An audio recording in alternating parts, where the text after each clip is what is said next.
Em outubro de 1942, o comando alemão em Stalingrado recebeu um relatório estranho.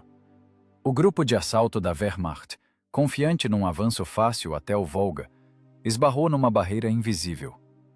Eles relatavam a existência de uma bateria inteira de canhões antitanque e casamatas camufladas, que em uma única noite transformaram uma companhia de tanques de elite em um monte de metal fumegante. Mas quando a fumaça se dissipou, a verdade chocou até os coronéis mais experientes. Não havia bateria. Não havia casamatas. Todo aquele inferno fora provocado por um único tanque soviético com uma tripulação semi-morta, que violou todas as leis da física e do bom senso. Eles usaram uma tática que mais tarde chamariam de suicida e proibiriam nos manuais. Uma tática que transformava 40 toneladas de aço em um pêndulo da morte inalcançável, mas que ao mesmo tempo queimava os homens vivos dentro da máquina de combate. Como 4 pessoas conseguiram enganar a morte? E por que a experiência única deles foi considerada perigosa demais para os outros?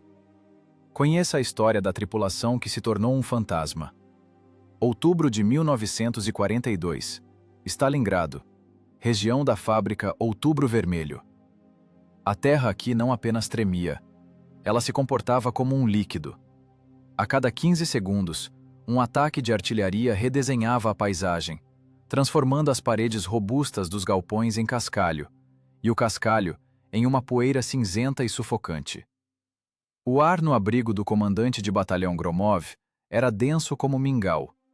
Cheirava a umidade, tabaco barato e aquele fedor acre e específico que só a mistura de óleo de máquina quente e sangue coagulado produz. Uma lâmpada, feita de um estojo de projétil de 45 milímetros, piscava no ritmo das explosões, arrancando da penumbra um mapa riscado com lápis azuis e vermelhos. O mapa mentia. As ruas desenhadas nele já não existiam. Havia apenas direções de tiro e pilhas de tijolos quebrados. O tenente Koval estava diante da mesa, com os punhos apoiados no tampo. Mãos negras de fuligem, sob as unhas uma sujeira de óleo impregnada que sabão nenhum tirava. Ele olhava para o mapa, mas não via papel, e sim o buraco escuro da rua Zavodskaya. Não era uma rua, era um gargalo, um saco de concreto. O único caminho pelo qual o grupo de assalto alemão poderia romper para o Volga naquela noite. Gromov não olhava nos olhos do tenente. O comandante limpava os óculos com um pedaço de estopa, e aquele som, o rangido seco do tecido no vidro, feria os ouvidos mais do que o uivo distante dos morteiros de 6 tubos. O rádio no canto do abrigo engasgava com estática e fragmentos de comandos em pânico. Em algum lugar à esquerda, a infantaria ardia. Em algum lugar à direita, os sapadores tentavam minar as passagens, mas eram alvejados por atiradores de elite. Ali, porém, no setor de Koval, por enquanto havia silêncio. O silêncio antes da martelada. A inteligência relata movimento. A voz de Gromov era surda, desprovida de entonação. Quadrado 1240. Ouvem lagartas, muitos. Pelo som, motores pesados. Provavelmente uma companhia completa. 8, talvez 10 caixas. Mais infantaria de apoio e canhões de assalto. Koval calava-se. Desviava o olhar do mapa para as próprias mãos. A aritmética era simples e terrível. 10 canos contra 1. 75 milímetros do canhão alemão contra os seus 76. A ótica deles, capaz de meter um projétil numa janelinha a 1 quilômetro, contra o seu periscópio turvo. Aquilo não era tática, era execução. Você tem um tanque, tenente. Gromov finalmente colocou os óculos e ergueu o olhar pesado para o oficial. Nos olhos do comandante lia-se a sentença. Não há reservas. A artilharia está isolada. De infantaria, 1,5 dúzia de homens, e sobrou uma granada para cada um. Os alemães virão à noite. Eles precisam romper para o rio até o amanhecer. Se passarem pela Zavodskaya, a fábrica será cortada ao meio. O comandante calou-se. No abrigo, ouvia-se a terra caindo do teto de troncos. É uma ordem. Gromov exalou a palavra junto com a fumaça do cigarro. Nem um passo atrás. Segurar o gargalo, a qualquer custo, mesmo que tenham que virar parte da fundação. Koval endireitou-se lentamente. Estava calmo. Não era a calma heróica de um guerreiro de cartaz, mas a indiferença gélida de um mecânico encarregado de consertar uma máquina sem conserto. O medo desapareceu. Restou apenas a física do processo. Ele conhecia seu tanque, conhecia sua tripulação, e sabia que as chances de sobreviver àquele problema matemático eram de 0,0. Mas o problema exigia solução. Preciso de projéteis. A voz do tenente soou inesperadamente alta e seca. Perfurantes. Tenho metade do estoque de fragmentação, mas contra os Panzers IV, eles são tão úteis quanto ervilhas. Me dê a carga completa de perfurantes e combustível. Terá os projéteis, assentiu Gromov. Pegue tudo o que houver nos blindados avariados na base de reparos. O diesel você drena do trator. Koval ajeitou o capacete de couro. O couro rangeu. Ele checou a fivela, um movimento habitual, levado ao automatismo. Na cabeça, uma calculadora invisível já estalava, calculando setores de tiro, ângulos de blindagem e tempo de recarga. As emoções estavam desligadas. Agora, elas só atrapalhariam. Emoção é um segundo a mais de atraso, e um segundo é um projétil na lateral. E mais uma coisa, camarada comandante. Koval já segurava a lona da saída. Não atrapalhe pelo rádio. Não exija relatórios a cada 5 minutos. Vou trabalhar conforme a situação. Se eu estiver em silêncio, é porque estou ocupado, ou já queimei. Gromov nada respondeu, apenas acenou com a mão. Um gesto pesado, com o qual se acompanha alguém ao cadafalso. O tenente saiu para a noite. O vento frio de outubro bateu em seu rosto, trazendo o cheiro de queimado e ferro molhado. A escuridão era densa, palpável. Apenas os clarões dos sinalizadores sobre a linha de frente arrancavam das trevas os esqueletos dos galpões destruídos da fábrica Outubro Vermelho. Era uma cidade de gigantes mortos. Vergalhões retorcidos lembravam tendões rompidos. Lajes de concreto pendiam por um fio, prontas para desabar a menor vibração. O lugar ideal para uma emboscada. E o túmulo ideal. A 100 metros, abrigado num hangar semidestruído, estava o seu T-34. A máquina era velha, montagem de Sormovo. A blindagem cheia de cicatrizes de ricochetes, a torre coberta de fuligem de combates anteriores. O motor esfriava, estalando baixinho, como uma fera recuperando o fôlego. Aquele tanque não era apenas um mecanismo. Era a casa deles, a armadura deles e o caixão deles. A tripulação esperava. O motorista, o municiador, o operador de rádio, sentados sobre a blindagem, fumavam um cigarro de palha dividido por todos. Na escuridão, a brasa do cigarro parecia o único ponto vivo em todo o universo. Não faziam perguntas. Viram o rosto do tenente e entenderam tudo sem palavras. Vinha pela frente um trabalho pesado e sujo. Um trabalho de destruição e sobrevivência. Koval aproximou-se da máquina e pousou a palma na chapa frontal fria. A blindagem vibrava com as explosões distantes. Pelas solas das botas, ele sentia o tremor da terra. Lá, a 1 quilômetro dali, os motoristas alemães já aqueciam os motores de seus quatros e canhões autopropulsados. Lá, ferrolhos clicavam e a ótica era checada. A imensa máquina de aço da Wehrmacht preparava-se para triturar aquele único tanque russo. O tenente olhou para o relógio.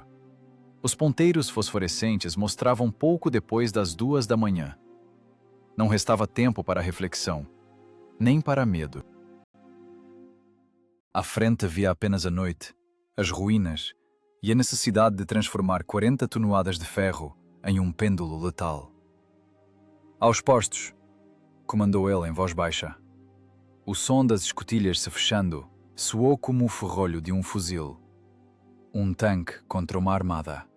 Uma equação impossível de resolver. mas eles iriam tentar. A tripulação não começou a cavar a terra. Uma trincheira para tanque em combate urbano é apenas uma cova preparada com antecedência. Um alvo estático para a aviação alemã ou para os observadores de artilharia sentados nos telhados dos prédios que restaram. Em vez de pás, usaram pés de cabra e pedaços de giz.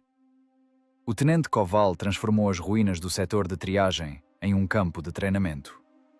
Ele conhecia cada canto dali, não pelos mapas. Antes da guerra, trabalhara naquele mesmo galpão como mestre de turno. Lembrava-se de onde passavam as tubulações, onde ficavam as prensas pesadas cujas fundações agora poderiam suportar o peso da máquina de 30 toneladas, e onde o piso era frágil, escondendo porões vazios. Era a geometria da sobrevivência. Koval caminhava entre as lajes de concreto retorcidas e desenhava cruzes nas paredes chamuscadas, pontos de ataque, lugares onde o tanque poderia aparecer por 3 segundos, cuspir a morte e desaparecer antes que o inimigo conseguisse reagir. As ruínas do Outubro Vermelho transformavam-se no labirinto do Minotauro, onde caçador e presa podiam trocar de lugar num instante. Aqui é o ponto 1. A voz do tenente soava abafada pelo capacete. Ele bateu com a palma na parede de tijolos, miraculosamente intacta após o bombardeio. Saída em ângulo de 45 graus, setor de tiro, o cruzamento. Distância, 150 metros. Fuga, estritamente para trás, para a sombra do guindaste. O motorista, a quem toda a tripulação chamava simplesmente de Tio Vásia, assentiu. Ex-tratorista dos arredores de Saratov, ele olhava para as ruínas não como um militar, mas como um lavrador que teria de abrir um sulco num campo pedregoso. Suas mãos, largas, com o óleo impregnado na pele, repousavam sobre as alavancas de direção. O T-34 modelo 76 é uma máquina bruta, que exige não apenas controle, mas violência física. Para trocar a marcha na velha caixa de 4 velocidades, era preciso ter a força de um ferreiro. Não havia sincronizadores. As engrenagens engatavam com um rangido selvagem se a rotação do motor não fosse adivinhada. Um erro custava um motor afogado. Em combate, motor afogado é morte. Começou o ensaio. Não fortificação, mas ensaio de uma dança mortal. O motor V12 rugiu, expelindo uma nuvem de fumaça cinza-azulada que logo preencheu o espaço fechado do galpão. Cheirou a diesel não queimado. Um cheiro pesado, gorduroso, que em uma hora faz a cabeça rachar. "Primeira, vai!" gritou Koval no laringofone. "Arranque!" O tanque estremeceu, as lagartas tinindo no concreto. Tio Vásia puxou a alavanca para si, acionando a embreagem lateral esquerda. A montanha de toneladas obedeceu, virando o nariz e contornando uma pilha de tijolos quebrados. Velocidade mínima, mas inércia colossal. O T-34 saiu pela abertura da parede apenas o suficiente para que o cano da arma apontasse para a rua. "Alto! Disparo!" O comando do tenente estalou nos ouvidos. A máquina invicou. A suspensão Christie, macia, de molas, amorteceu a inércia da frenagem. No combate real, nesse momento, o artilheiro deveria enquadrar o alvo e pisar no pedal de disparo. 1 segundo. Outro. "Para trás! Rápido!" berrou Koval. Aqui começava a parte mais difícil. A mecânica do pêndulo. Tio Vásia tinha que, sem perder as rotações do diesel, pisar na embreagem principal, jogar a pesada alavanca de câmbio para ré e soltar o pedal. Tudo isso em frações de segundo, às cegas, orientando-se apenas pelo rugido do motor e pela vibração do chassi. Se segurasse demais a embreagem, queimaria os discos. Se soltasse bruscamente, o motor morreria. Tranco. O tanque rugiu, as lagartas giraram no lugar, tirando faíscas do concreto, e a máquina saltou para trás, para a escuridão salvadora do galpão. "Devagar!" Koval estava insatisfeito. Pulou da torre e correu até a escotilha do motorista. "Tio Vásia, você não está no campo?" "O alemão precisa de 6 segundos para girar a torre. Nós temos 3. Você está gastando 4. Já estamos queimando, entende? Já somos cadáveres." O motorista limpou o rosto com a manga do casaco acolchoado e oleoso. O suor deixava trilhas claras na testa suja. Dentro do compartimento de combate, a temperatura já subira para 40 graus, embora a luta nem tivesse começado. Perto do diesel funcionando, fazia um calor dos infernos. "A caixa é dura, camarada tenente", roquejou ele, sem olhar para o comandante. "A segunda escapa, tenho que segurar com o joelho.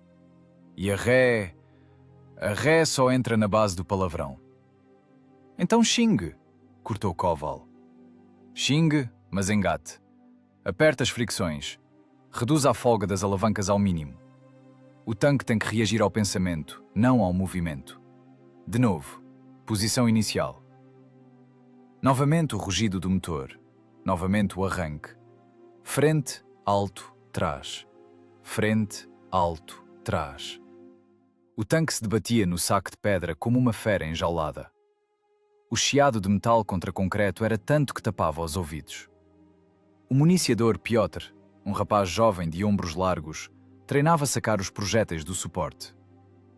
O cartucho de 76 mm pesava mais de 6 quilos. Na torre apertada, cheia de mecanismos, virar-se com aquele peso era uma arte. Ele tinha que enfiar o projétil na culatra enquanto o tanque dava o arranque para a frente, para que no momento da parada, o canhão já estivesse carregado. "Perfurante", comando. O som metálico do ferrolho de cunha. "Fragmentação", comando. O tilintar da cápsula caindo. Eles ensaiaram esse ritmo por 1 hora. Depois, 1 segunda. O ar no galpão ficou azul de fumaça de escape. Os olhos lacrimejavam. As mãos do motorista tremiam de esforço. Controlar o tanque sem direção hidráulica exigia uma força monstruosa.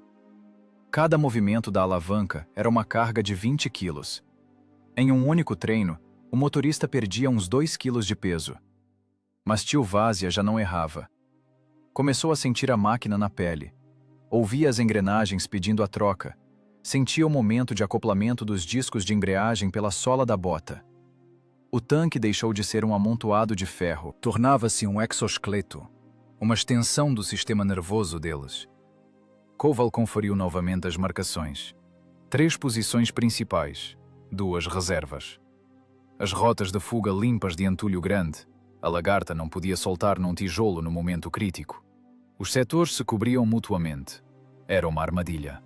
E eles eram a isca. Pelas 4 da manhã, o silêncio caiu sobre o galpão. Desligaram o motor para deixá-lo esfriar e economizar o precioso combustível.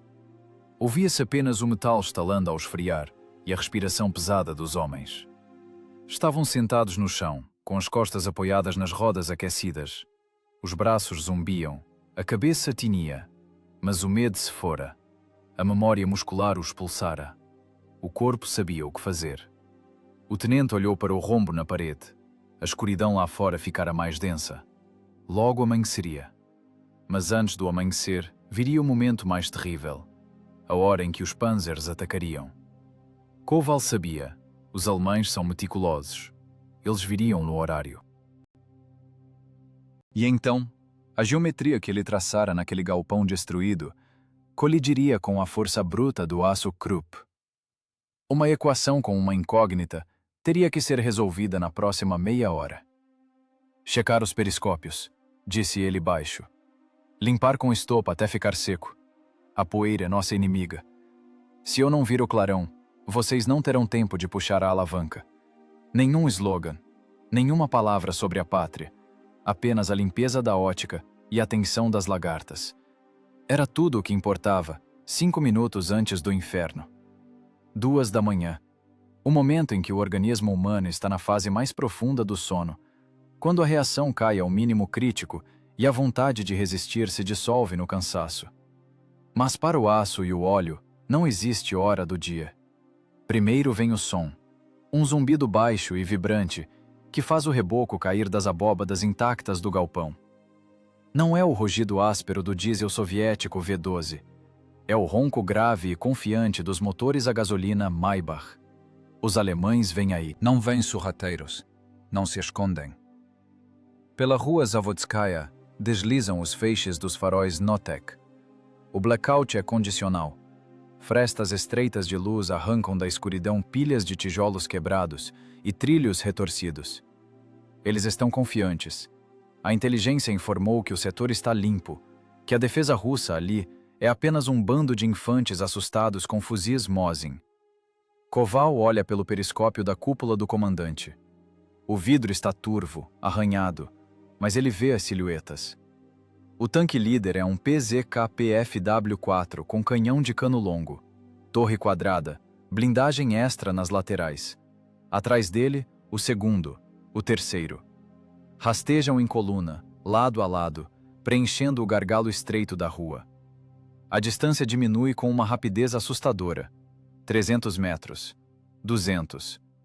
Dentro do T-34 há silêncio, quebrado apenas pela respiração pesada de 4 homens e o sussurro suave dos conversores do rádio. O ar está viciado, pesado.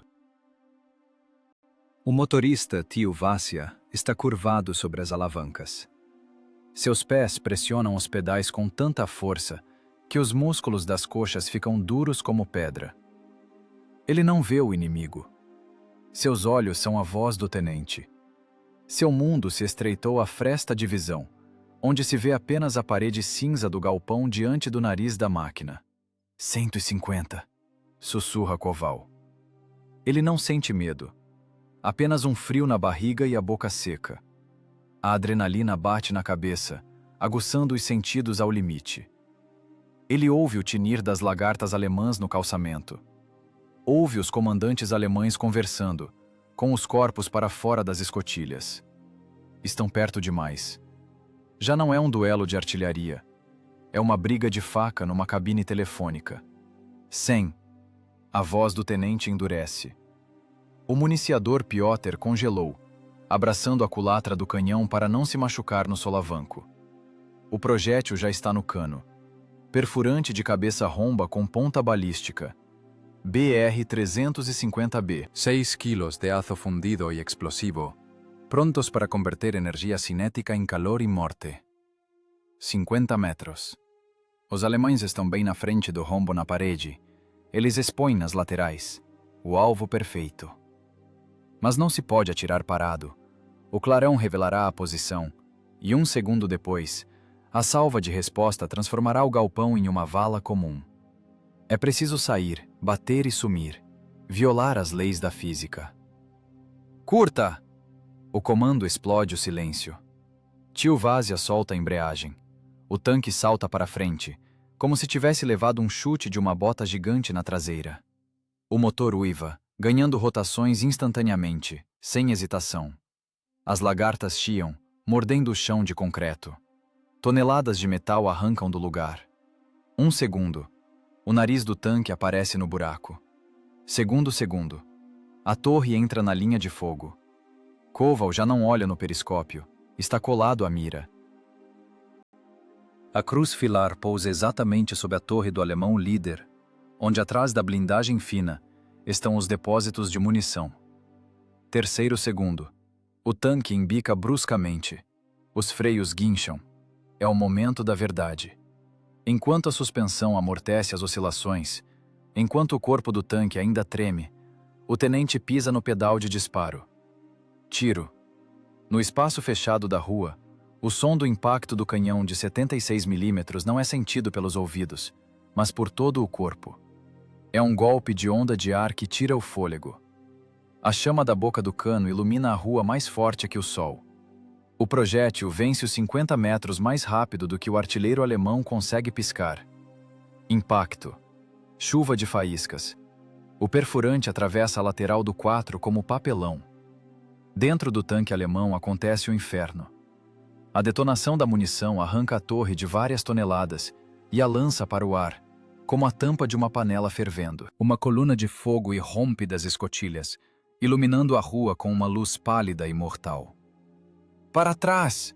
Berra Koval, engolindo a fumaça da pólvora. Tio Vassia não espera o comando. Já engatou a ré. Ele sente as torres alemãs começando a girar na direção deles. 6 segundos.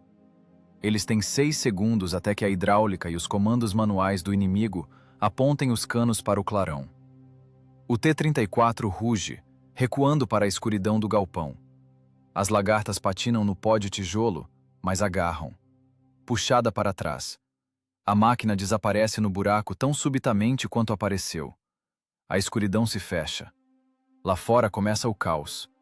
Os alemães entram em pânico. O tanque líder queima, bloqueando a estrada.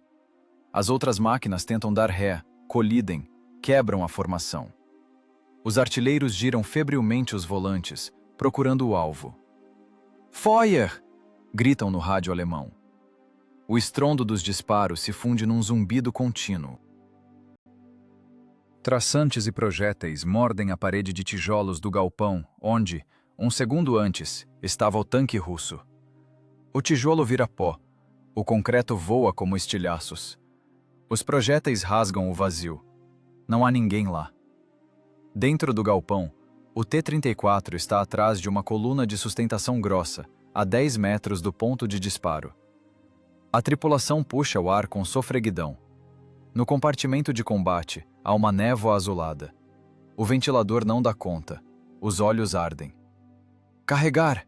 Rouqueja Koval. Piotr, tossindo, enfia um novo projétil. O tilintar do ferrolho soa como música. As mãos tremem, mas fazem o trabalho. O primeiro round foi ganho. O alemão está cego, assustado, e perdeu o líder. Mas agora eles sabem onde a fera se esconde. O efeito surpresa acabou. Agora começa a matemática da morte por exaustão. Koval olha para os ponteiros trêmulos dos instrumentos. A temperatura do óleo sobe. Foi apenas um ataque. Pela frente, horas desse trabalho. Mudança de posição, comanda o tenente. Ponto 2. Rápido, antes que eles ajustem a mira no buraco. O tanque arranca, indo para o fundo das ruínas, para surgir um minuto depois de um buraco totalmente diferente. O pêndulo oscilou, e só um tiro direto pode pará-lo. A pausa não durou mais de 10 segundos. Foi o tempo exato que os comandantes alemães precisaram para sair do estupor e dar a ordem de aniquilação de tudo o que fosse vivo no setor. A rua Zavodskaya explodiu. Dezenas de canos, de canhões automáticos antiaéreos de 20 milímetros, a canhões de cano curto de armas de assalto, atingiram a fachada do galpão. A alvenaria de tijolos que servia de abrigo ferveu. Estilhaços, pó de concreto e metal incandescente transformaram o ar em lixa. Se a infantaria tivesse ficado lá fora, teria sido varrida como poeira ao vento. Mas o tanque já não estava lá. Nas profundezas do galpão destruído, começou uma linha de montagem mortal. O mecanismo acionado pelo tenente Koval atingiu a capacidade máxima. Era um ritmo que não podia ser quebrado nem por uma fração de segundo. Falha significava morte. Esquerda! Um chiado nos fones. Tio Vazia puxa a alavanca esquerda da embreagem lateral para si. Nesse momento ele não é humano. É um acionamento hidráulico. Os tendões dos braços estão esticados como cabos de aço. O tanque, rugindo com o diesel, lança-se para a abertura da esquerda. As lagartas arranham a pedra quebrada, tirando feixes de faíscas. O corpo do tanque inclina.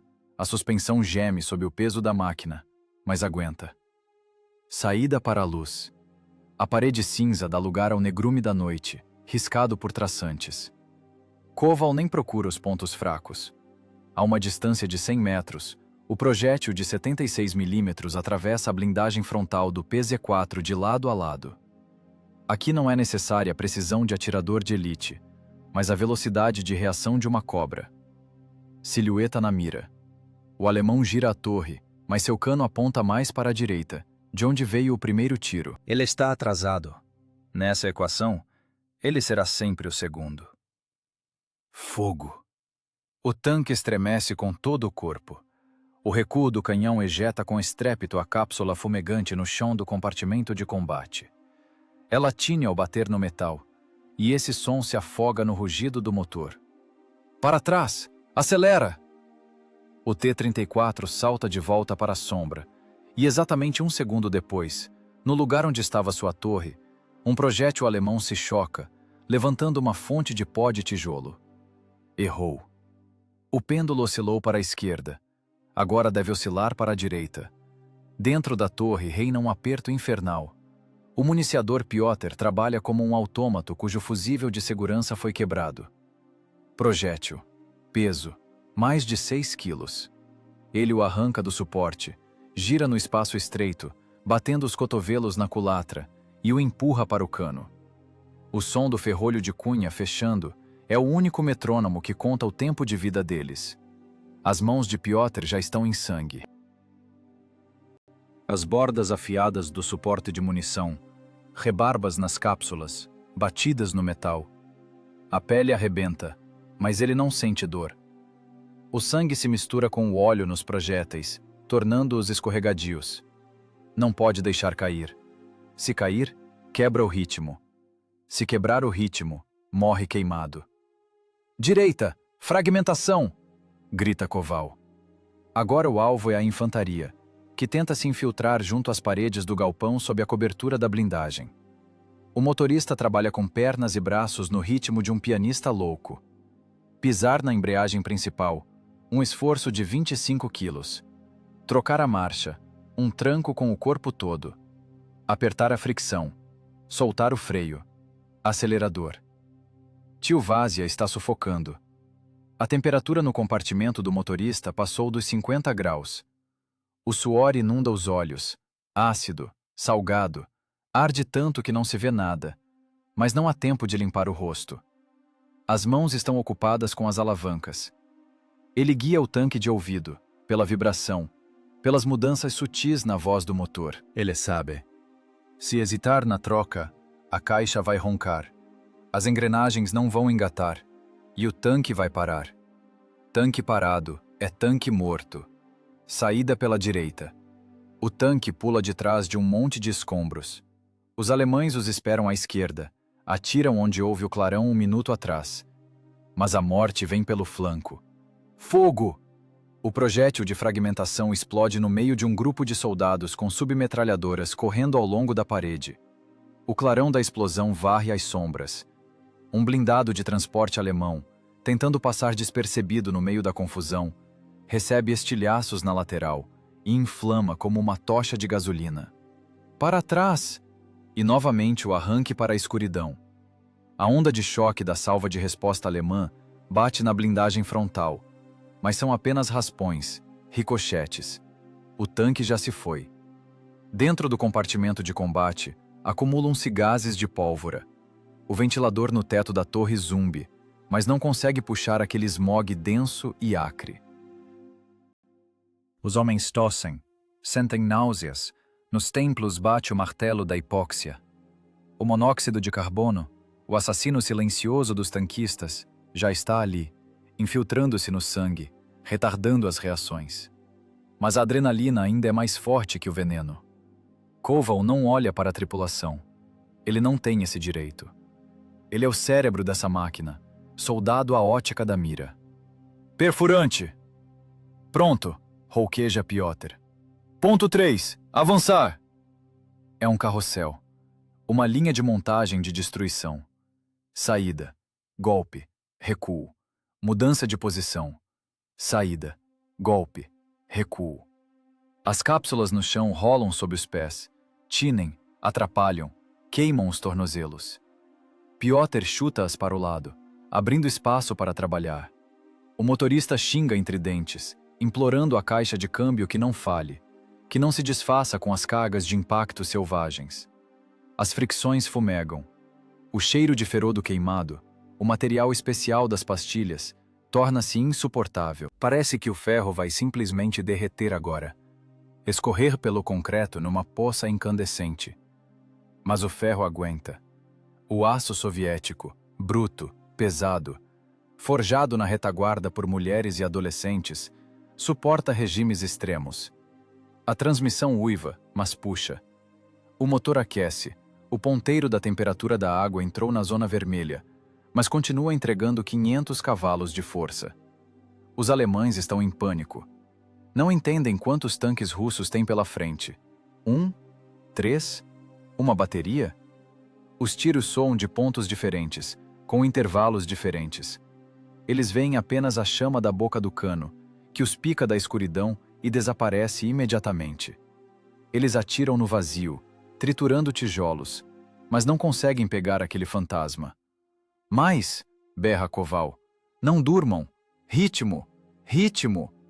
Sua garganta está tão seca que as palavras arranham a laringe como lixa. Mas ele não pode parar. Se o pêndulo parar, a inércia do combate os esmagará. São reféns do próprio ritmo. Só movimento, só agressão. Não há defesa. A blindagem é uma ilusão. Só a velocidade salva. O clarão do disparo ilumina na escuridão o rosto de Piotr, negro de fuligem, com trilhas brancas de suor, com olhos insanos. Ele agarra mais um projétil. Sangue dos dedos fica no latão da cápsula. Barulho do ferrolho. Rugido do motor. Golpe. A linha de montagem da morte continua operando. E ninguém naquele tanque sabe quantas voltas mais fará esse mecanismo antes de quebrar. Os alemães são bons alunos. Levaram 30 minutos e 5 máquinas queimadas para entender. Não estão lutando contra uma companhia de tanques, mas contra um fantasma. Caçar um fantasma com miras é inútil. É preciso simplesmente enterrá-lo. A tática do inimigo mudou instantaneamente. Em vez de mirar nos clarões dos tiros, os canhões de assalto alemães e os tanques de apoio que chegaram começaram a demolir metodicamente o próprio galpão. Transferiram o fogo do nível inferior para as estruturas de sustentação e abóbadas. Começaram a usar granadas pesadas de alto explosivo. O ar dentro das ruínas ficou denso como algodão. De cima, de uma altura de 20 metros, começaram a cair vigas de concreto e pedaços de vergalhão.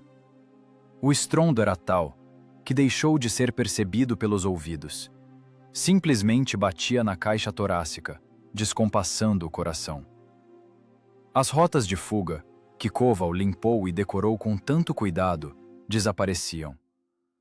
Onde 1 minuto atrás havia uma passagem limpa para o pêndulo, agora jazia uma pilha de tijolos quebrados de 1 metro de altura.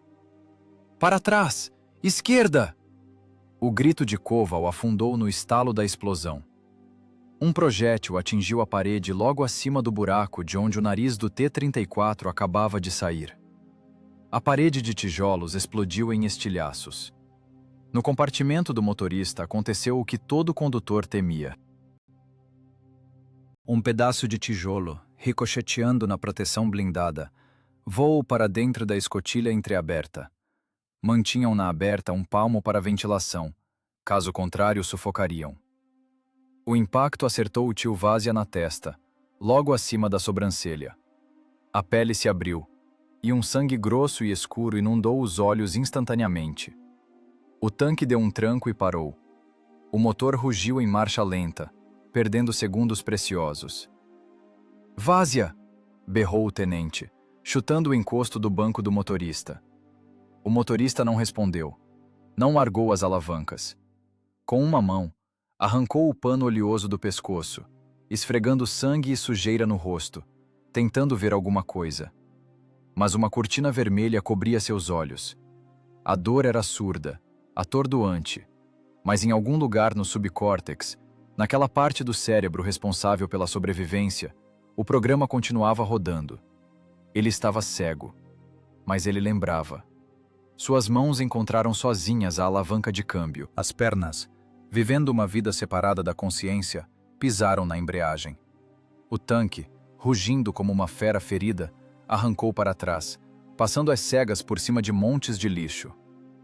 Tio Vásia guiava a máquina pelo tato, orientando-se pela inclinação do corpo e pela vibração. Ele se tornou parte da transmissão.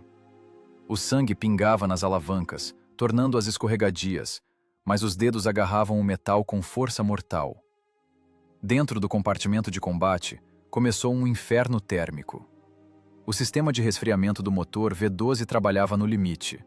Os radiadores, entupidos de poeira, não davam conta. A temperatura da água saltou para 110 graus. O óleo fervia. Da parede corta-fogo incandescente, vinha um calor como de um forno de fundição aberto. A temperatura do ar dentro do tanque passara dos 60 graus. Os homens cozinhavam vivos. O suor não evaporava. A umidade era de 100%. As túnicas podiam ser torcidas, colaram no corpo como uma segunda pele. Tocar em qualquer metal não pintado causava queimadura. A culatra do canhão aqueceu tanto que daria para acender um cigarro nela, se alguém tivesse forças para pegar um. Mas pior que o calor era o gás. O ventilador no teto da torre há muito deixara de dar conta da fumaça da pólvora dos disparos frequentes. A concentração de monóxido de carbono atingiu o nível crítico. Era uma morte silenciosa e algodoada. O municiador Piotr, de repente, ficou lento. Seus movimentos tornaram-se fluidos, como debaixo d'água. Ele pegou mais um projétil, balançou e escorregou lentamente pela parede do suporte de munição, apertando o cartucho de 6 quilos contra o peito, como uma criança. Os olhos viraram. Petya, levanta!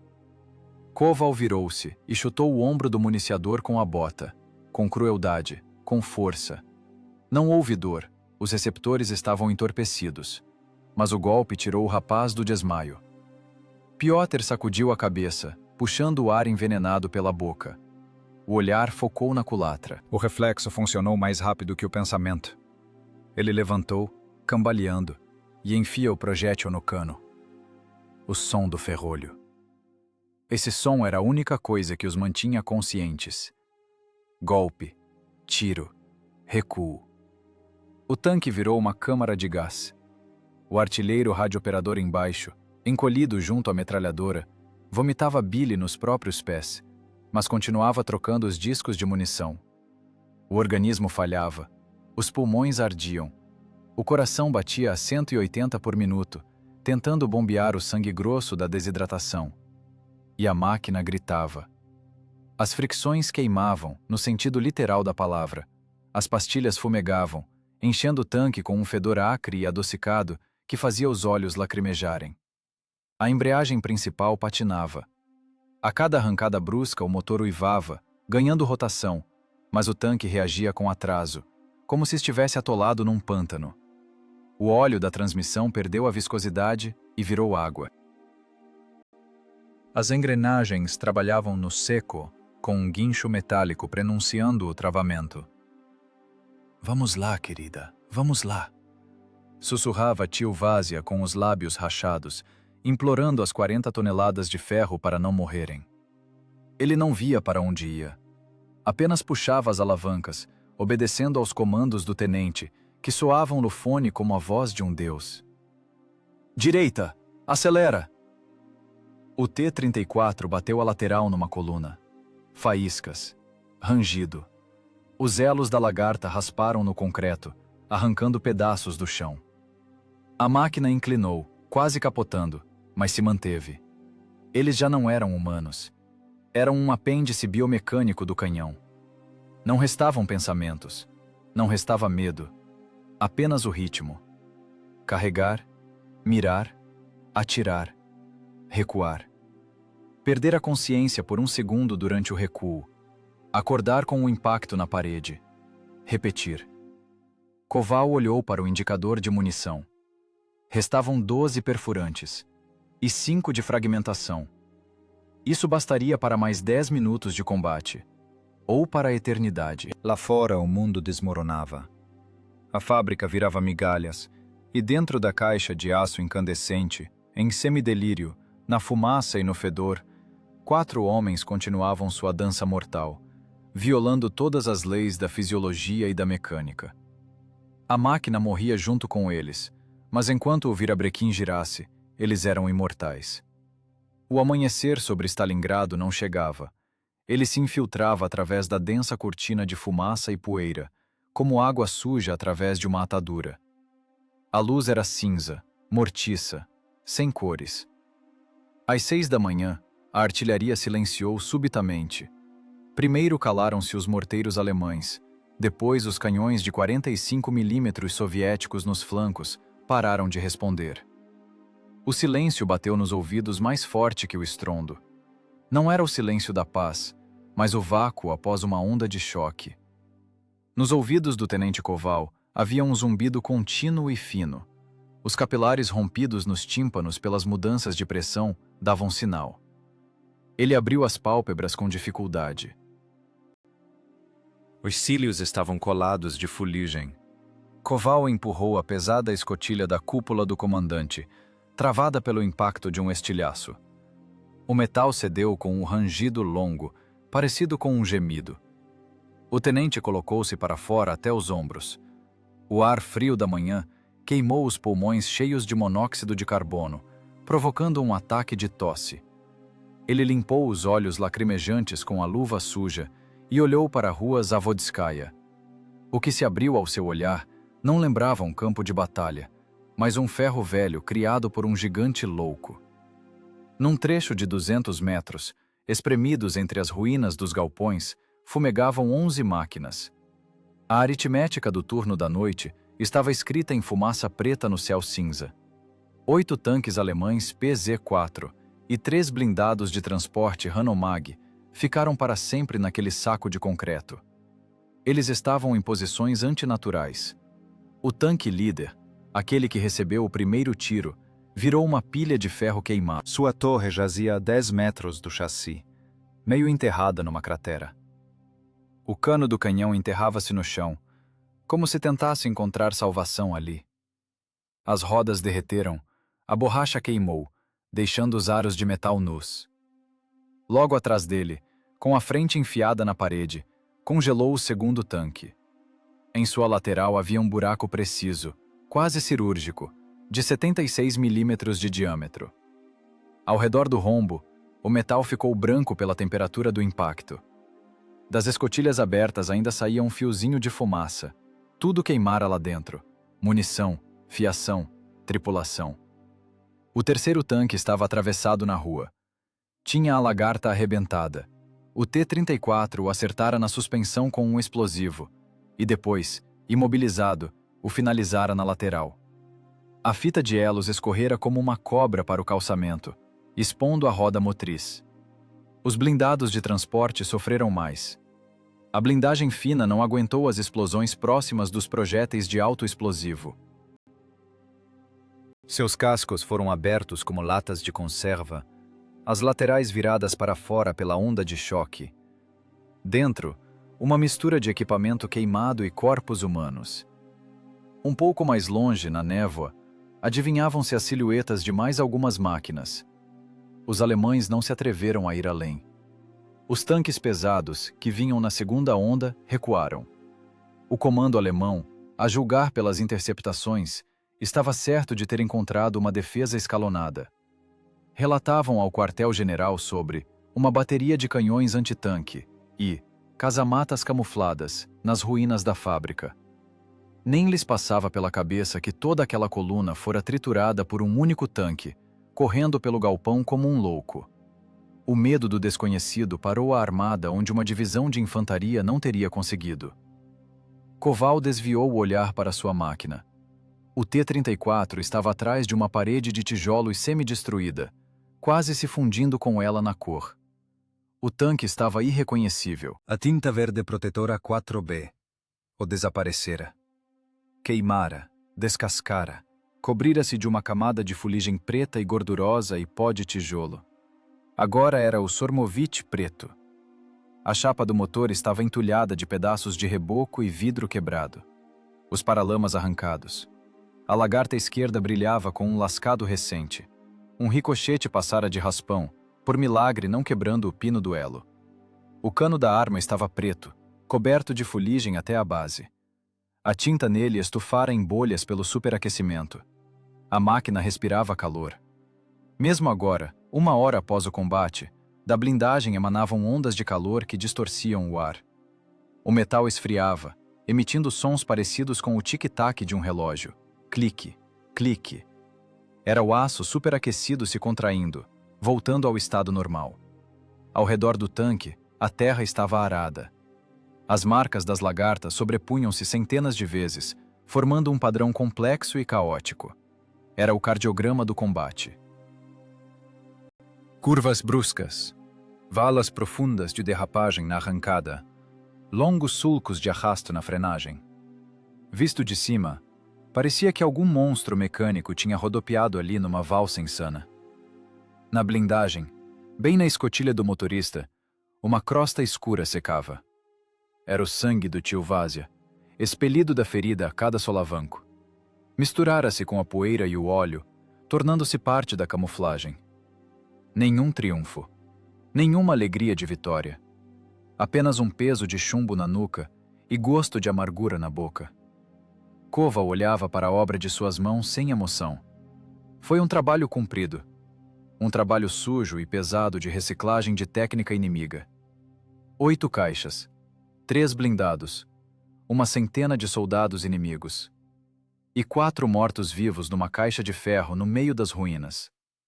O vento empurrou pela rua um pedaço de jornal alemão qualquer, que se prendeu na lagarta de um panzer destruído. A manhã de Stalingrado assumia seus direitos, iluminando o cemitério das ambições da Wehrmacht e o solitário, preto e fumegante tanque soviético, que se recusou a morrer no horário previsto. O motor espirrou pela última vez e silenciou. O enorme diesel de 12 cilindros, que trabalhara por 4 horas seguidas em regime de potência máxima, finalmente parou. Com ele desapareceu a vibração, que durante todo esse tempo fora a única confirmação de que aquele mundo ainda existia. Fez-se silêncio. Era mais assustador que o estrondo. No combate, silêncio significa morte. Aqui significava vida, mas o cérebro recusava-se a compreender isso. O tenente Koval foi o primeiro a tentar soltar o laringofone. Os dedos não obedeciam. Estavam tortos, como se tivessem cãibra, e pareciam ganchos de madeira. A coordenação motora fina falhara completamente. O sistema nervoso, exaurido pelo coquetel selvagem de adrenalina e cortisol, desligara a periferia. Koval puxou a correia, rasgando o couro, e o capacete caiu com um baque surdo sobre a culatra do canhão. Ele tentou alcançar a escotilha. Os ombros pesavam como chumbo.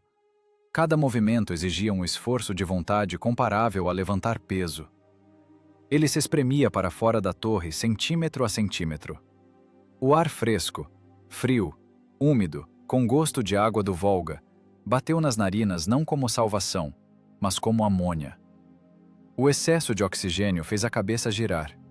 Koval jogou-se por cima da borda e escorregou pesadamente pela blindagem até as lajes de concreto. As pernas cederam. Ele não caiu, mas arriou, encostando as costas na roda motriz.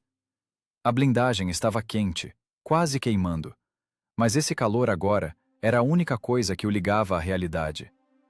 Ele enfiou a mão no bolso da túnica em busca do fumo. Pegou o papel, despejou o tabaco. E aí a tremedeira veio. As mãos tremiam.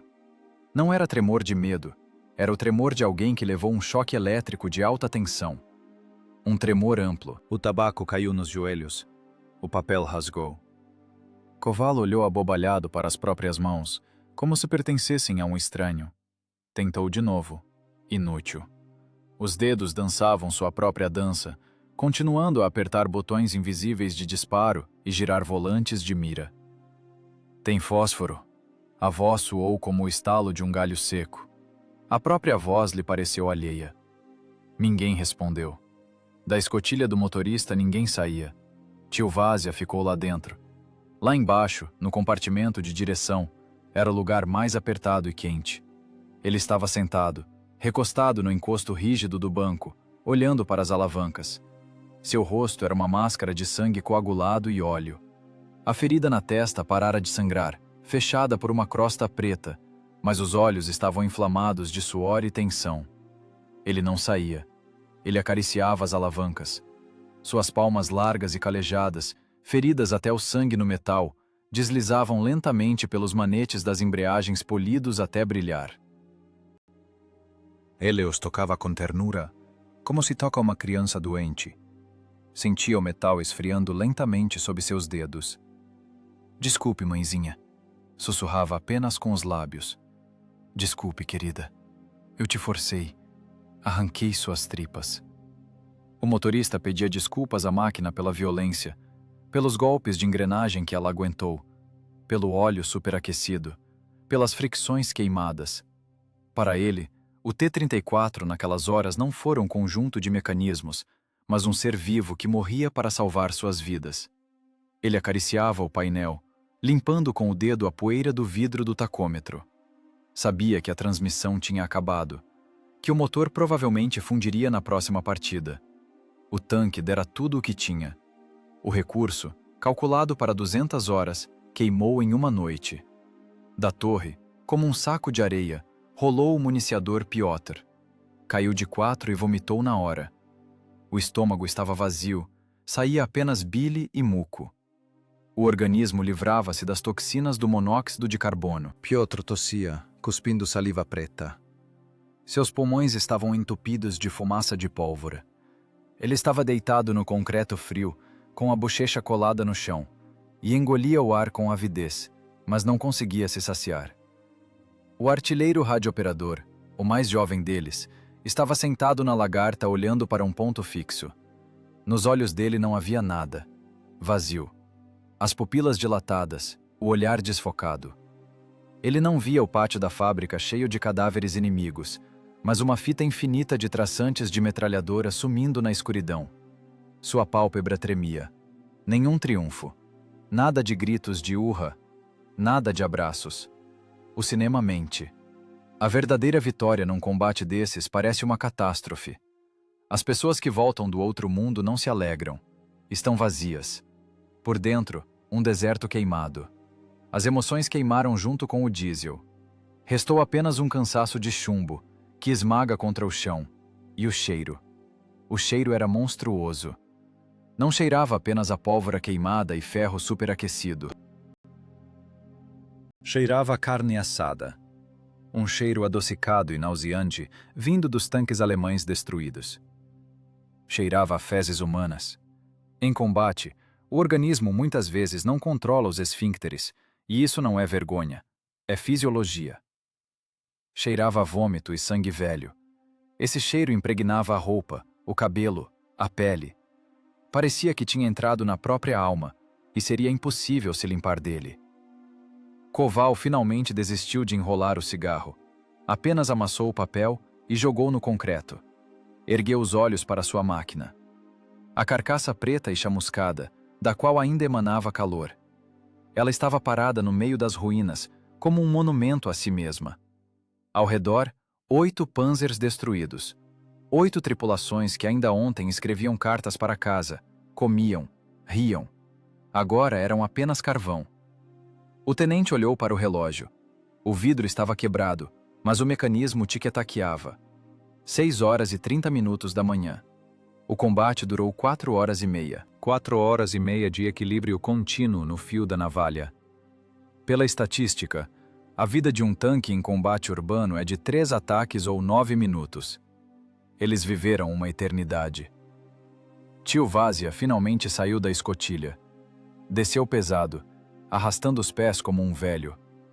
Aproximou-se do comandante. Tirou do bolso em silêncio um maço amassado de cigarros troféu. Tirou um. Acendeu com seu isqueiro. Suas mãos tremiam menos. Hábito de tratorista com a vibração. E estendeu para Koval. O tenente tragou. A fumaça queimou a garganta, mas a queimadura foi agradável. Clareou um pouco a consciência. Vivos, disse tio Vazia roubamente. Não foi uma pergunta nem uma afirmação. Foi a constatação de um fato difícil de acreditar. Por enquanto, sim, respondeu Koval, soltando um jato de fumaça no céu cinza. Estavam sentados lado a lado, ombro a ombro, sujos, fedidos, surdos. 4 pessoas que acabavam de parar uma companhia de tanques, mas não se sentiam heróis. Sentiam-se operários que terminaram o turno num forno de fundição, onde em vez de aço, se derretiam destinos humanos. E esse turno só acabou, porque acabou a matéria-prima para a fundição. O silêncio caiu sobre eles novamente. Mas agora, nesse silêncio, ouviam-se passos. Do lado das posições soviéticas, pessoas corriam na direção deles. Infantaria que não acreditava nos próprios olhos. Mas a tripulação não se importava. Só queriam uma coisa: fechar os olhos e que aquele zumbido nos ouvidos parasse. Mas o zumbido não ia embora. Ficou com eles para sempre. Assim como aquele amanhecer. Assim como aquele cheiro de queimado. O quartel-general do regimento ficava no porão de um prédio administrativo intacto, a 2 quilômetros da linha de frente. Ali era outro mundo. Um mundo onde a guerra virava geometria no papel. O ar ali não cheirava a queimado e sangue. Cheirava a colônia barata, tinta de impressão, calor seco da estufa e chá recém-feito. Para o tenente Koval, que 1 hora atrás respirava monóxido de carbono e morte, aquele cheiro era insuportavelmente forte, estranho. Ele estava diante da mesa do chefe do Estado-Maior, sujo, preto de fuligem, com um macacão queimado em vários lugares. De suas botas escorrera uma poça de lama oleosa no chão de tábuas limpo. Parecia um alienígena do inferno, que caiu por acaso num escritório de contabilidade. Os oficiais de Estado-Maior em túnicas passadas e colarinhos limpos olhavam para ele com desconfiança. Nos olhos deles lia-se nojo misturado com susto. Koval falava alto. Ainda ouvia mal depois de 4 horas de tiroteio num espaço fechado. Relatório. A voz do tenente falhava e ficava rouca. O ataque inimigo no setor da triagem foi repelido. Foram destruídos 8 tanques do tipo T4, 3 blindados de transporte, cerca de 1 companhia de infantaria. 100 baixas na tripulação. A máquina tem danos na suspensão. A transmissão está no limite. Requer reparo capital. No gabinete fez-se silêncio. Apenas a pena do escrivão rangia. O major sentado diante do mapa levantou a cabeça. Seu rosto estava bem barbeado, rosado, saciado. Ele ajeitou os óculos e olhou para Koval como para um louco. 8 tanques? Perguntou o major, enfatizando a palavra 8. Com uma única tripulação? Em área urbana? Tenente, você entende que relatório falso em situação de combate dá tribunal? Koval cerrou os punhos. A sujeira sob as unhas entranhara na pele para sempre. Teve vontade de ir até lá e bater a cara daquele major na mesa. Bater de modo que ele sentisse o gosto de pó de tijolo. Mas ficou em posição de sentido. Relatei o fato, camarada major. Podem verificar. Verificaremos, disse secamente o coronel, comandante do regimento, sentado no canto. Ele levantou-se, colocou o cap e fez um sinal para Koval. Vamos, mostre seu estande de tiro. A viagem até a fábrica Outubro Vermelho levou 15 minutos num Willys pulando nas crateras. O coronel ficou calado o caminho todo. Olhava para as ruínas fumegantes da cidade e franzia a testa. Era um velho militar, veterano da Guerra Civil, e sabia que milagres na guerra não existem. Existe ou mentira, ou erro, ou heroísmo em massa, que geralmente acaba em vala comum. A sobrevivência de um tanque contra uma companhia não se encaixava em nenhum regulamento. Quando o carro parou na entrada do galpão, o coronel saiu e acendeu um cigarro. A guarda já isolara o perímetro. Sapadores verificavam a técnica alemã destruída em busca de armadilhas. A cena era épica.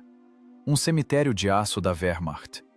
As carcaças das máquinas alemãs ainda fumegavam, enchendo o pátio de fumaça azulada. Mas o coronel não olhava para os cadáveres dos tanques inimigos. Olhava para o chão.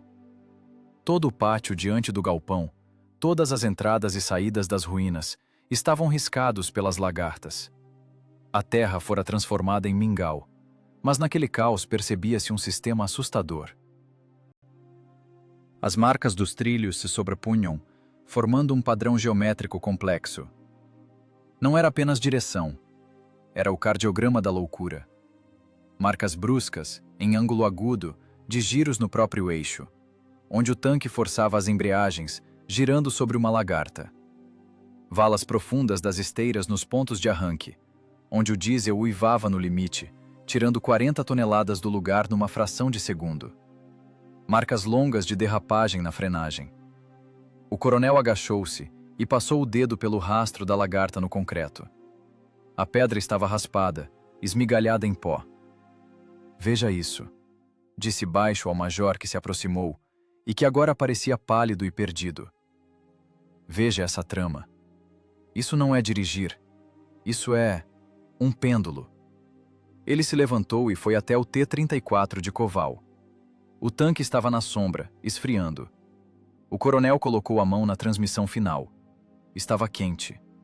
Ele sabia que lá dentro, sob a blindagem, os mecanismos agora eram uma visão lamentável. O mecânico, venha cá, comandou o coronel.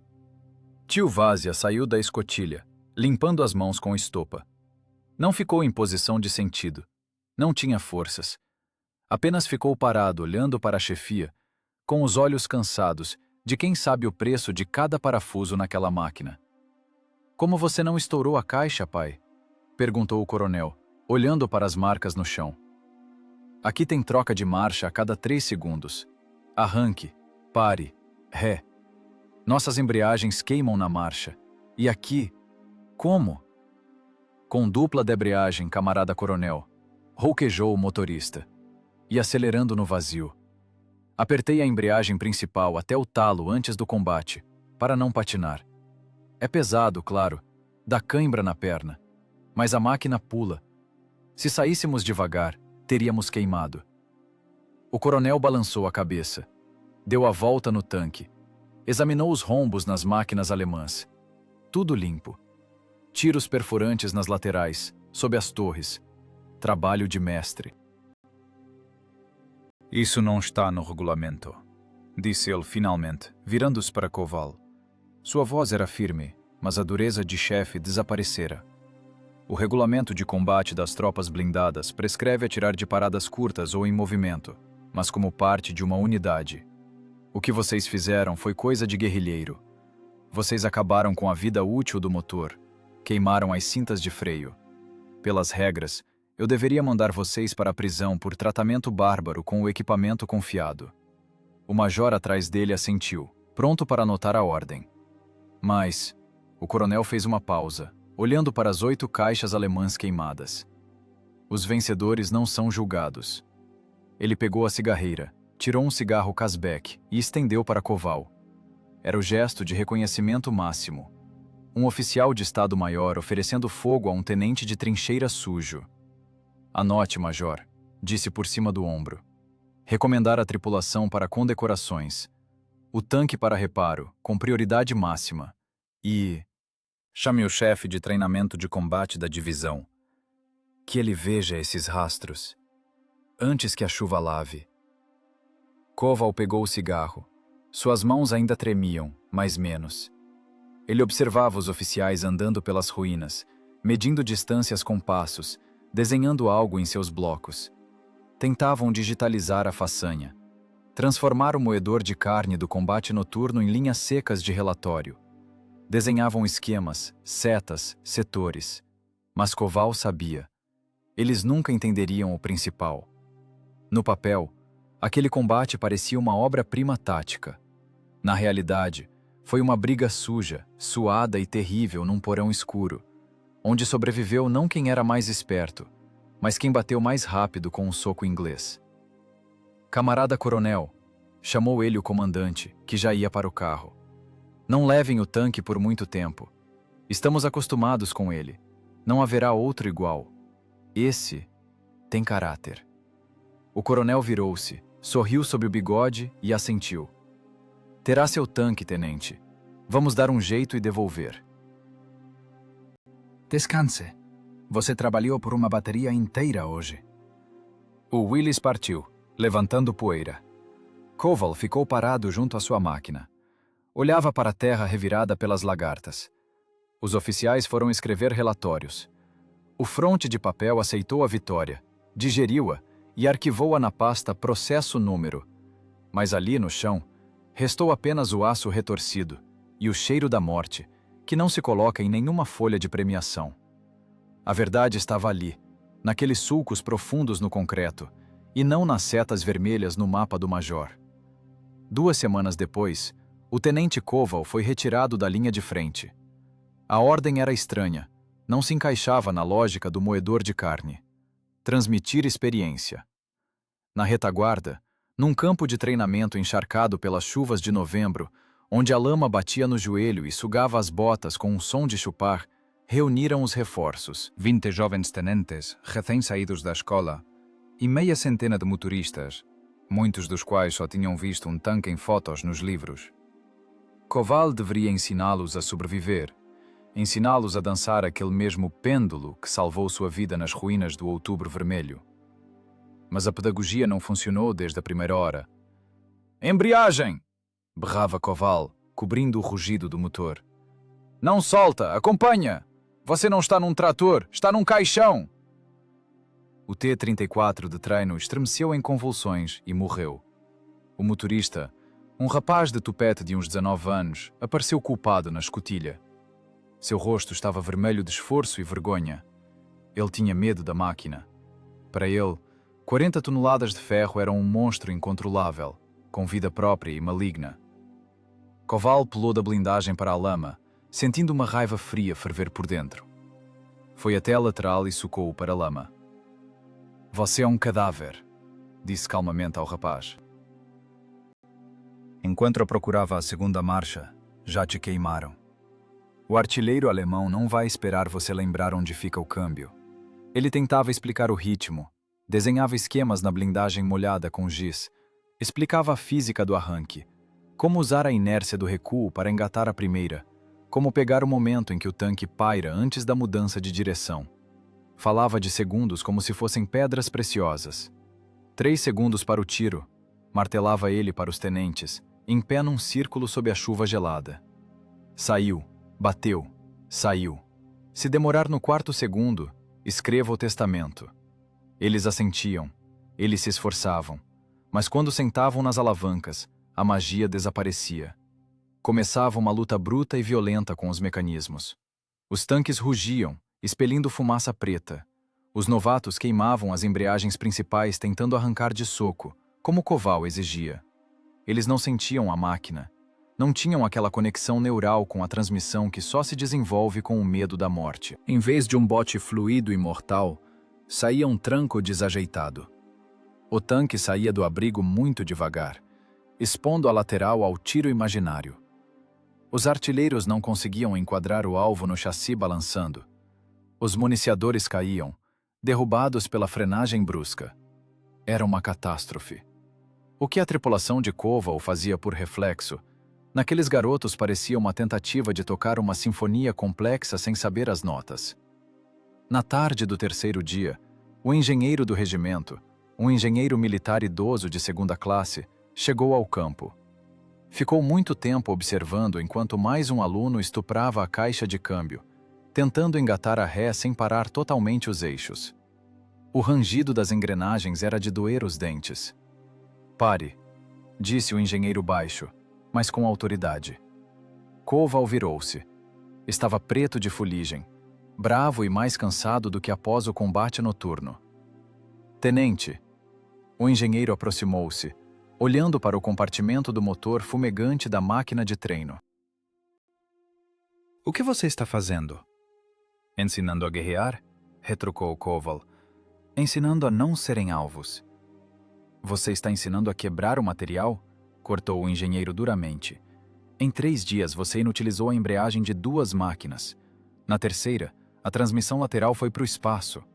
Os dentes das engrenagens foram cortados como faca. Você entende que esses tanques nem vão chegar ao fronte? Melhor queimarem no campo de treino do que com gente dentro na primeira batalha", rebateu Koval. O engenheiro tirou os óculos e limpou com o lenço. Em seus olhos, lia-se a sabedoria cansada de quem sabe que a guerra é, acima de tudo, logística e recurso. "Escute, tenente. Eu li seu relatório. O que você fez na fábrica foi um milagre. Foi pilotagem de alto nível, multiplicada por uma sorte insana e habilidade de uma tripulação específica. Seu mecânico é um gênio ou um louco. Mas isso..." Ele apontou para o campo enlameado onde 3 tanques morreram. "Isso é um exército de massa. Não podemos formar virtuosos. Não temos tempo para isso. O tanque vive 3 ataques em combate. Se formos ensiná-los o seu pêndulo, eles vão acabar com a transmissão ainda na marcha." Koval calou-se. Entendia que o homem da retaguarda tinha razão. Sua tática era a tática do lobo solitário, tática do desespero. Exigia uma fusão absoluta da tripulação, conquistada em meses de convivência e morte. Não dá para pegar um garoto saído da escola, sentá-lo nas alavancas e fazê-lo dançar valsa numa máquina de 40 toneladas. Ele simplesmente queimará as fricções e parará no meio do campo de batalha como um alvo perfeito. É arte, tenente, acrescentou o engenheiro mais suavemente. E nós precisamos de ofício. Ofício bruto, simples. Ir para a frente, atirar da parada curta, esmagar com as lagartas. Seu método é caro demais, tanto para a técnica quanto para as pessoas. Proibido. No dia seguinte, os treinos foram cancelados. Koval foi chamado ao Estado-Maior e recebeu ordem de voltar para sua unidade. Seu experimento falhou. O sistema rejeitou o pêndulo como um corpo estranho. A guerra exigia soluções simples: avalanche de aço, onda de fogo, quantidade transformando-se em qualidade. A maestria individual, beirando o suicídio, não podia ser reproduzida em série. Koval caminhava para o carro que o levaria de volta ao inferno de Stalingrado. Fumava, tragando avidamente a fumaça acre. Sentia a amargura. Queria dar uma chance àqueles garotos. Queria dar-lhes a ferramenta que o salvou. Mas descobriu que essa ferramenta era pesada demais para as mãos deles. Na caçamba do caminhão, ele olhava para o campo de treinamento que se afastava. Lá, na lama, os instrutores já ensinavam os novatos pelo velho regulamento. Movimento, parada, tiro. Simples, confiável, mortal. Ele voltava para sua tripulação. Para o tio Vazia, que sentia o tanque na pele. Para Piotr, que jogava projéteis mais rápido que uma máquina. Para o operador de rádio silencioso. Eles eram os únicos portadores daquele conhecimento. Uma seita secreta de suicidas, dominando um golpe proibido. A experiência não foi transmitida. Ficou dentro deles, trancada na caixa craniana apertada, impregnada de cheiro de óleo queimado. Koval entendia. Muito provavelmente, essa experiência morreria com eles. Algum dia, em mais um combate, o projétil alemão seria mais rápido que a reação deles. Ou a transmissão gasta falharia, ou simplesmente a sorte acabaria.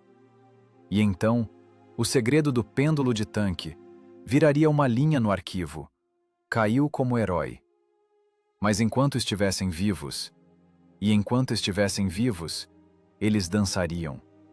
Não para os manuais de tática, não para medalhas, mas simplesmente para viver mais um minuto. O tenente jogou a bituca na lama da estrada. À frente, no horizonte, já se via o clarão da cidade em chamas. Ele ia para casa. Para sua casa de ferro e barulho, onde não são necessárias palavras, apenas ritmo, embreagem, acelerador, disparo. A guerra infinita continuava, e nela não havia lugar para aprendizes. Apenas mestres. E mortos. Julho de 1943. Arco de Kursk. Região da estação Poniri. Aqui não havia ruínas salvadoras. Não havia esquinas para esconder a máquina de 30 toneladas, nem porões cobrindo os setores de tiro. Havia apenas a estepe queimada pelo sol, cheirando a absinto e metal superaquecido. O horizonte tremia com o mormaço. A tática do pêndulo nasceu num labirinto de pedra, e lá ela era rainha. Mas em campo aberto, a geometria da guerra funcionava com outras regras. Aqui quem mandava era a balística e a ótica. As distâncias de combate aumentaram de 50 metros para 2 quilômetros. O tenente Koval liderava seu pelotão no ataque, cobrindo a infantaria deitada na grama seca. Era uma máquina nova. Aquela de Stalingrado foi para sucata após o terceiro reparo capital. O metal cansou. O chassi rachou com as infinitas cargas de impacto. O novo tanque era fresco, de fábrica, com a tinta ainda nova, mas a tripulação continuava a mesma. Tio Vazia nas alavancas, Piotr na culatra, o rádio operador silencioso embaixo. Eles morreram instantaneamente, Não foram mortos por um adversário igual num duelo onde os nervos decidem. Foram mortos pela matemática dos calibres.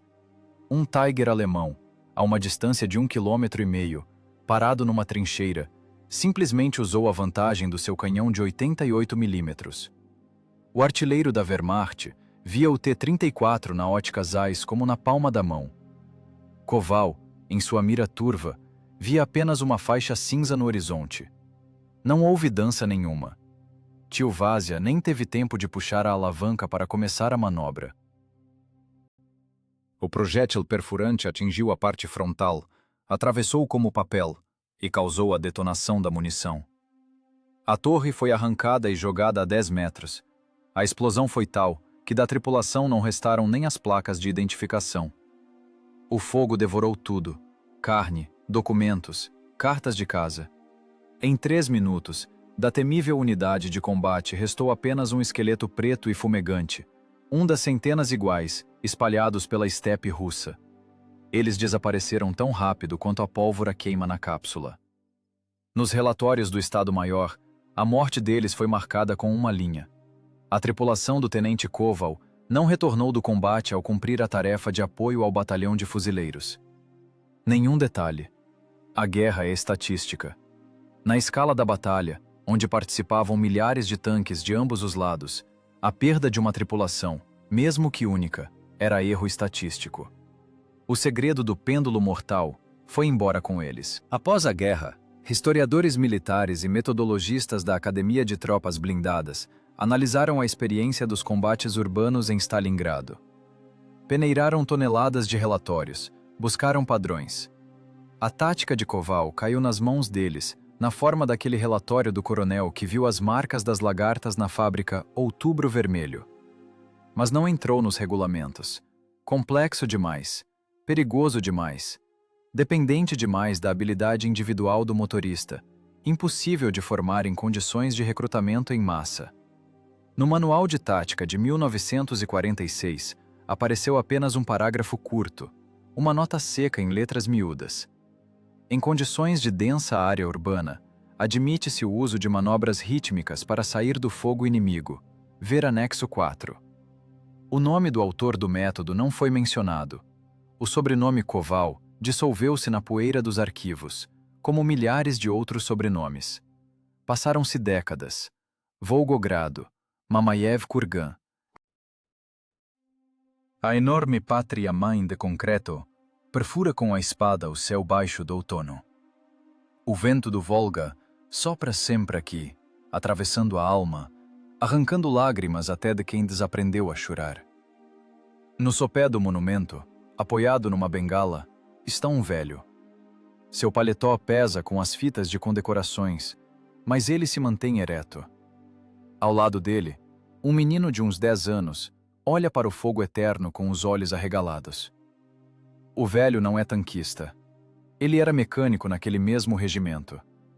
Ele é quem trocava as fricções queimadas no tanque de Koval, quem xingava machucando as mãos no ferro em brasa, e quem viu aquelas marcas no concreto, parecidas com o cardiograma de um louco. Vovô, dava medo? Pergunta o menino, olhando para os sobrenomes no granito. O velho fica calado muito tempo. Ele não olha para a pedra. Olha através do tempo, para lá, para outubro de 42, para a escuridão do galpão destruído. Medo, meu neto, é quando tem silêncio.